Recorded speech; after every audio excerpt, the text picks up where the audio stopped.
विज्ञान के बारे में हम बात करें कि विज्ञान में हम कौन सा पार्ट पढ़ें या कौन सा टॉपिक पढ़ें और किस पार्ट से क्वेश्चन ज़्यादा पूछे जाते हैं यहाँ पे।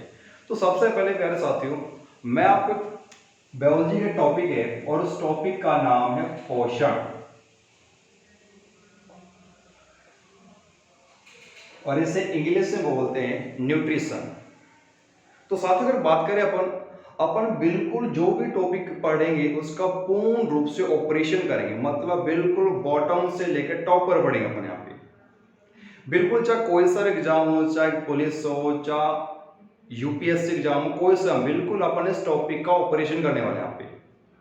मतलब इस टॉपिक के बाद, इसको पढ़ने के बाद आपको किसी भी बुक पढ़ने की आपको कोई जरूरत यहाँ पे नहीं। यहाँ पे तो सबसे पहले बात करते हैं यहाँ पे पोषण के बारे में। अगर हम बात करें सबसे पहले कि पोषण होता क्या है, सीधी सी बात करेंगे पोषण होता क्या पे। लेकिन पोषण को पहले पढ़ने से पहले हमको जानना होगा यहाँ पे पोषक के बारे में। ये न्यूट्रिएंट्स बोलते हैं और इसको बोलते हैं न्यूट्रिएंट्स, पोषक। अब बात यह आती है कि पोषक और पोषण में अंतर क्या होता है यहाँ पे। वैसे यहाँ पे हिंदी की बात नहीं करें अपन इसको देखेंगे यहाँ पे विज्ञान की दृष्टि से, यहाँ पे देखेंगे यहाँ पे। तो सबसे पहले अगर बात करते हैं यहाँ पे पोषक क्या होता है। अगर पोषक की बात करें यहाँ पे, पोषक क्या है, ये जीवों के लिए, मतलब जो भी हम भोजन से जो भी ऊर्जा ग्रहण करते हैं वो किससे ग्रहण करते हैं अपन, पोषक पदार्थों से। किससे ग्रहण करते हैं अपन, पोषक पदार्थ से अपन ग्रहण करते हैं यहाँ पे। मतलब जीव जो भी भोजन से ऊर्जा ग्रहण करता है वो किससे करता है, पोषक पदार्थ से यहाँ पे। अब बात यह आती है यहाँ पे कि पोषण क्या होता है।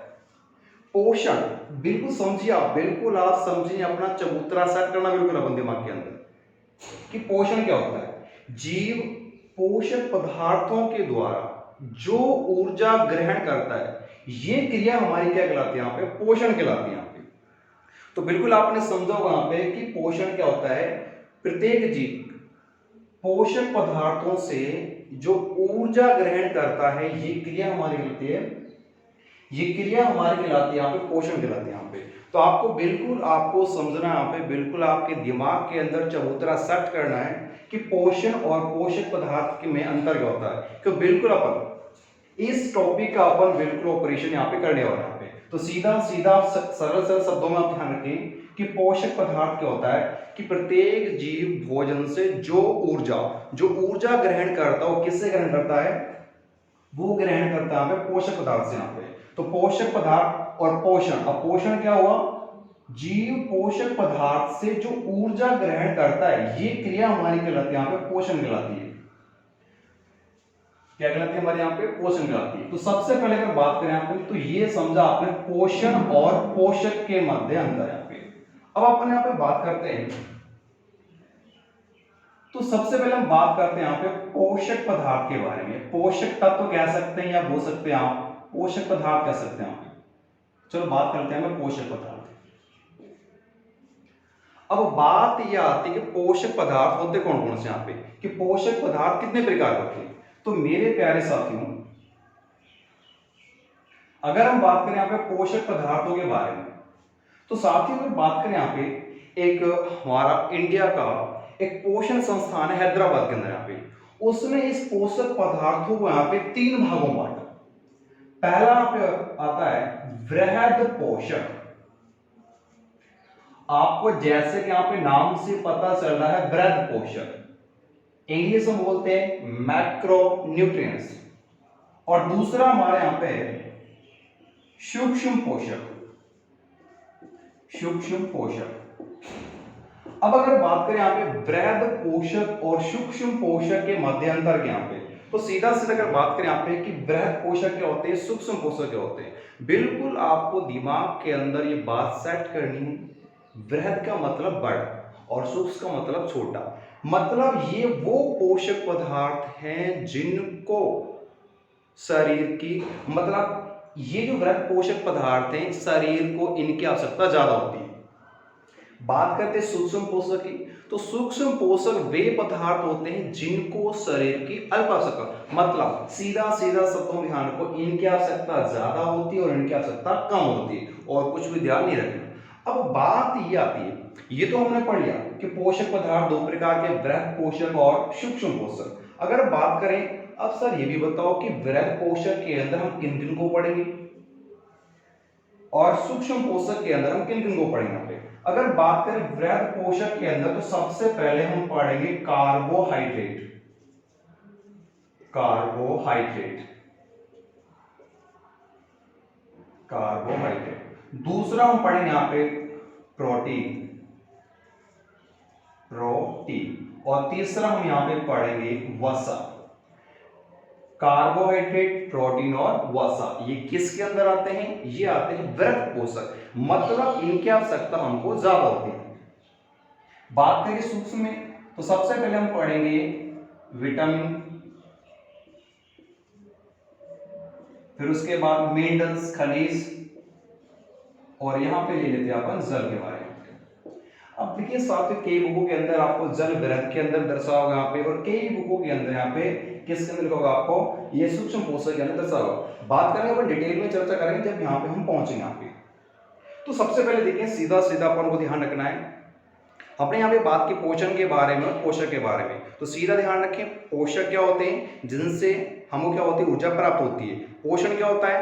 पोषक पदार्थ से ऊर्जा प्राप्त करने की क्रिया को हम क्या बोलते हैं? पोषण बोलते हैं यहाँ पे। अब बात ये आती है, जिनसे ऊर्जा प्राप्त होती है वो क्या होते हैं? हमारे पोषक पदार्थ। तो पोषक पदार्थ कितने प्रकार के होते हैं? दो, वृहद पोषक और सूक्ष्म पोषक। वृहद पोषक जिनकी आवश्यकता ज्यादा होती है, सूक्ष्म जिनकी आवश्यकता कम होती है।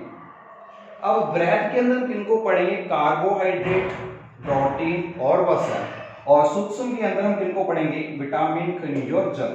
तो बिल्कुल आप इसका स्क्रीनशॉट लेना चाहते हैं, ये बिल्कुल अपन ने इस टॉपिक की मैन्यू सेट की, तो जल्दी आप स्क्रीनशॉट लीजिए।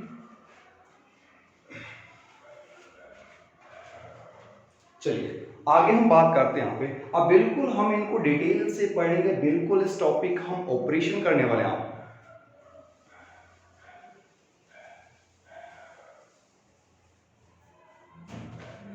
तो देखिए साथियों, यहाँ पे सबसे पहले हम पढ़ेंगे यहाँ पे कार्बोहाइड्रेट। कार्बोहाइड्रेट